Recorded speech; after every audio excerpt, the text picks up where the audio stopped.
The Aussie fans used to come here and just, it was the norm, wasn't it, that Casey Stoner was going to rock up and win his home Grand Prix, because he did it 6 years in a row between 2007 and 2012. As we move into final 5 minutes then of this session, and this is a very important 5 minutes for Pecco Bagnaia, the reigning world champion, who is now down in 13th place. So there's a little fun and games going on with Jack Miller by the looks, and Pedro Acosta out the back of the, basically turn 4, Miller corner. I think Pedro was trying to shake Jack off, and Jack's going, no, I'm coming along for the ride. Like one of those little flies that's buzzing around your head. There's always a bit of you're struggling to get rid of. Bagnaia then, through the southern loop he goes. Let's just stay quiet as he goes through Stoner corner.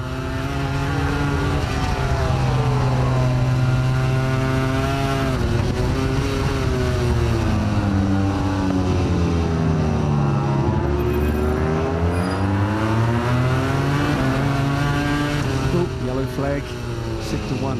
Yeah, that's going to upset a few lap times.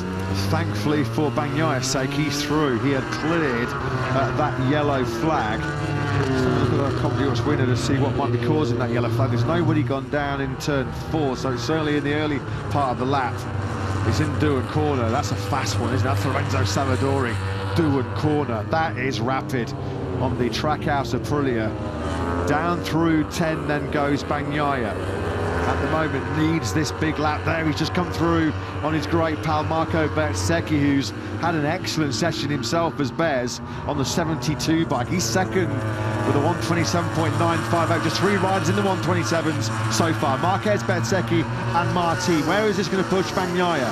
Over the line he goes, up into 4th. A 128.0, and he had to deliver that lap, because as you can see on screens, the yellow flags are still out of the first sector. That will not be a quick cleanup operation for the marshals down there in sector 1, so there will be some huge relieved faces in that factory Ducati garage, because Bagnaia just cleared, well, he was just ahead of the Savadori incident at the first corner. Let's hope that Lorenzo Savadori is okay, because a crash into the Doohan corner is one of the fastest crashes you can have in MotoGP. Yeah, scary stuff. They're doing something like 350, and what other speeds there? Yeah, something like 350. It's down a couple of gears, and then throw it in there. Oh, and you don't want to crash doing that. Oof. So there's a bit of a freight train building up now behind Bagnaia. 2 minutes and a little bit more. Well, that's the great news. You can just see how fast that crash was. Look at the damage to Lorenzo Savadori's Trackhouse Aprilia leathers. They are wrecked. They're very second-hand, aren't they? But the best possible news is he looks relatively unscathed. Maybe a few friction burns as Jorge Martin runs it wide going through turn 4. It's a shame that, because he was on a very, very good lap, wasn't he? Through Siberia he goes. Johann Zarco has been pushed out, as you can see, which is a shame. I hope he can fight back in the last moments. Oh, there's going to be a scare here with a rabbit. Run, rabbit, run. Whoa, just ran fast enough to avoid a rather unfortunate outcome there with Martin. You could hear how Jorge quickly rolled off the gas there as he went powering through turn 8. Acosta then has gone down. Now, how costly could that be? Because at the moment, Costa is in 10th place, clinging on to a direct place in Q2 to try and fight for his second successive pole position, and that's Jack Miller.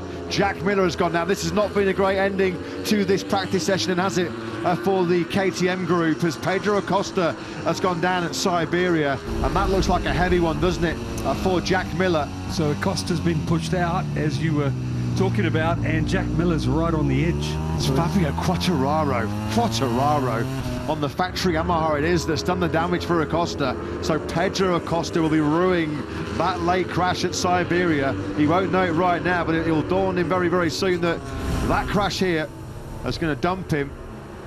He's just fallen on the grass then.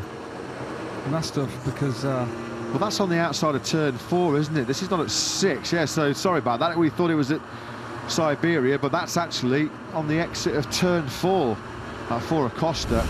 It's at turn 6 where Miller's gone down a little bit further round. So yeah, well, we saw Jack Miller at 4 himself have a slow speed topple over on the wet grass at 4, And Thriller Miller then at the moment, 10th place for Jack. Is he going to hold on to a spot? Yeah, now that was at turn 6, and that was a quick one. Oof. Look, that KTM has slid all the way to the perimeter fence there. At the moment, that's not going to cost Miller a place in Q2. The two factory Yamahas, Alex Rins and Fabio Quartararo, are going through, which is absolutely brilliant.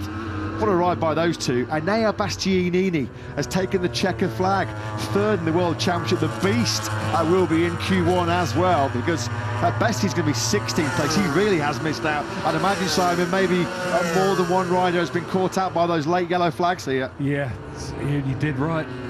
Poor old Johan having a go at it, but yeah, caught out with yellow flags.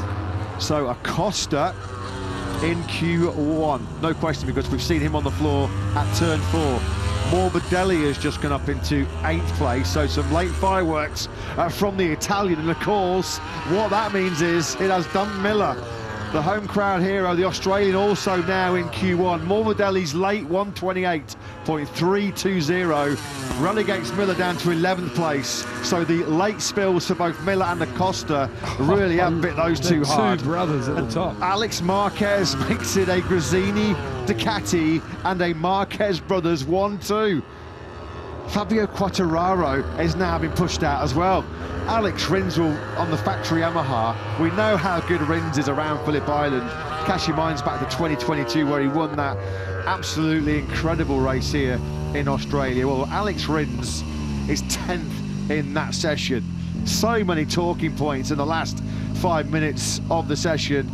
Frustration there for Enea Bastianini. Was it the late yellow flags that did for the Italian in that fight for third in the World Championship? Well, on Friday here in Phillip Island, that's very much in the hands of Marc Marquez so far, as Pedro Acosta has to reflect on a late spill at turn 4, which sees him take the checker flag in that session, 13th.